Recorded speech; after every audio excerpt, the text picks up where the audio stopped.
Belt షాపులు స్థాపింపచేసి వాటికి police protection ఇచ్చి ఆ పోలీస్ ప్రొటెక్షన్ ఆధ్వర్యంలో గ్రామాలలో మద్యాన్ని అమ్మడం ఏదైతే శ్రీకారం చుట్టారో ఈ మాఫియా, ఆ బెల్ట్ షాపుల ద్వారా కూడా అమ్ముతా ఉన్నారు.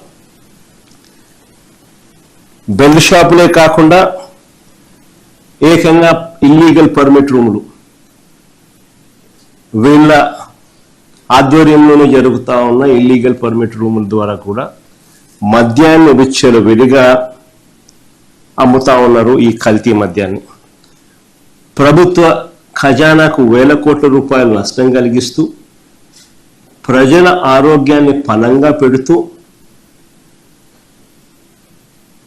వీళ్ళ సొంత జోబులు నింపుకునే దానికోసం ఏ స్థాయికైనా దిగజారిపోయి ఈరోజు డబ్బుల కోసం వ్యాపారం చేస్తా ఉన్న పరిస్థితులు ఈరోజు రాష్ట్రంలో చూస్తూ ఉన్నాం.